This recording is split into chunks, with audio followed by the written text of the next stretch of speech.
So I don't think there's anyone out there that doesn't want to live a better life or doesn't want to do better in certain areas of their life. Today we're talking with Douglas Vermeeren. He's a top international speaker and author of Amazing Success and this little book called Accelerated Achievement. That'll be out in a couple of weeks.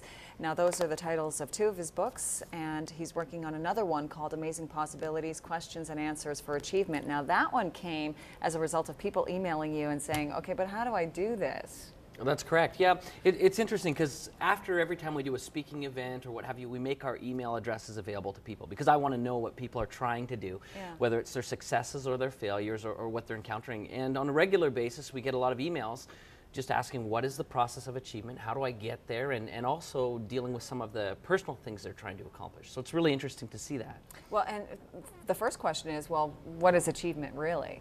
I think that is an interesting question. The dictionary defines it, of course, as attaining a certain goal or destination or what have you. But I think that that's a great answer, but it's also somewhat complete.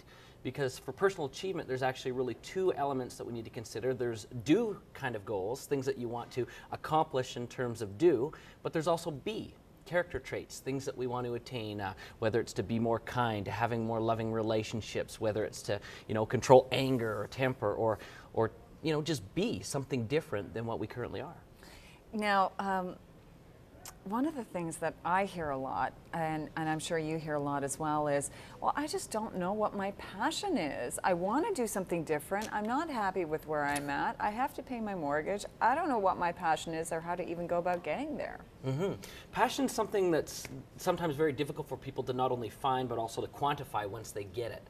Sometimes we have multiple goals in front of us, and which one am I most passionate about? There's many here that I could do, but which is the one that I need to do? And that's difficult for someone to discover. Not too long ago, I was actually in a meeting with another group of personal development leaders like myself, and the question was asked, how do I find my passion? And when I find it, how do I ignite it? How do I really get it going?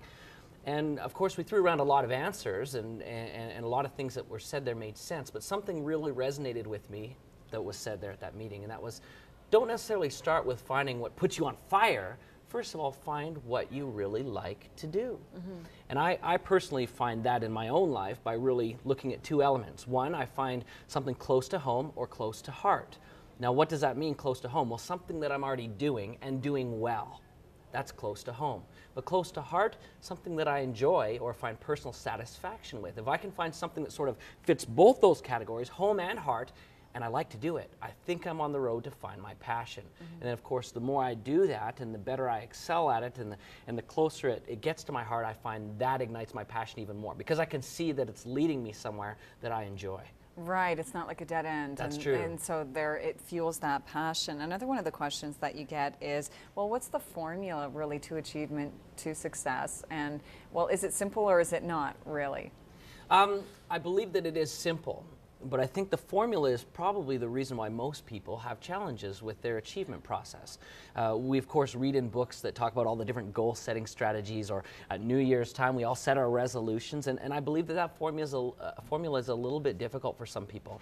And the reason why is the current goal-setting formula that we really discuss, a lot of us, the write it down, set a date, mark steps, you have certain qualifying things at the conclusion to determine whether you've made it or not, is actually a very archaic model. It comes from about the 1910, 1920s in manufacturing, that we could actually set a goal of how many units we want to manufacture, set checkpoints to get there, and have something that's very quantifiable. But the bottom line is that doesn't take into account the B element of goals, because you can't quantify that as easily. So there's certain elements in our goal setting strategies that really, because they can't be quantified in that way, become discouraging to pursue, because that formula doesn't really get us there. So it's a challenge, and there is a true formula that's there. And we did chat about that at another interview that you and I had, where the first step is to believe in your potential, to recognize that potential. And once you have that potential and know that that end destination and vision of where you want to go is true to you and congruent with who you are, then you begin to see possibilities that you can take inspired action on to bring those to pass. And as you take those inspired possibilities and bring them into your life as action, they become probabilities. The more you do them, the more likely it becomes that you'll get there. And then, of course, with performance, that's the ultimate and lasting definition of achievement. It's you take them into your life and you keep them going as habit. So you make them something that you will do regularly. That's right, and it takes, what, 21 days to break a habit and 21 days to form a habit. You know so what, if that's you do interesting. this regularly. Yeah, and that's an interesting thing that they say about forming a habit 21 days and so forth. I think that that's definitely, you know, true that it does take time. I don't know that it takes 21 days for everyone, but I also believe that there are elements that you can do to speed that up. Like when we visualize a process and we internalize it mentally and we study it out and we act it out and we problem solve before we actually get to that destination, I believe that that process actually speeds up. I read somewhere once that actually when it comes to goal setting and when it comes to doing these things, the hardest part is actually sticking to it. And it is that, okay, make a goal that you're going to do this thing every single day, no matter what, whatever it is, whether it's have a cup of tea at 9 o'clock in the morning. It doesn't matter what it is. And that most people will stop after a few days. Because life will get in the way. They'll go, oh, well, I was out late and I can't get up at 9 in the morning and I can't have that cup of tea, so I'll have it later. And this is apparently, I think, one of the big obstacles. I think it is too, and I think that really comes down to a matter of commitment and then also how passionate are you about that goal. Right. If it's something that you truly indeed want, you will want to make time for that.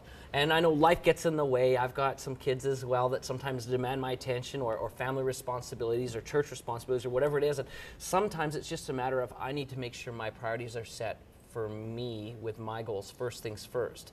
So my family needs are always first for me. And once those are met, I make sure that my personal goals are right on track with schedule. So I sometimes eliminate myself from accessibility. In fact, that's something that I talked about in one of my other books, is being ever present. When you're with an individual, a successful person is always ever present to their needs. You need to be ever present to your needs as well. And what that means is sometimes to say no. Yeah. So that you can be ever present. Turn off the cell phone, put it aside. You know, take care of the needs of your children and then let them know that you need a little bit of time there. And create some space. In fact, it's kind of a challenge for many people who work out of their home. In fact, one of my friends works at home and he's got a lot of children, and sometimes it's difficult for him to sort those out. But he understands the importance of priorities, so he can do it. He's very, very successful because he understands that there's my time and there's time for everyone. And then, of course, there's emergencies along the way, but having those priorities there allow him to sort of keep everyone happy and lead a balanced life.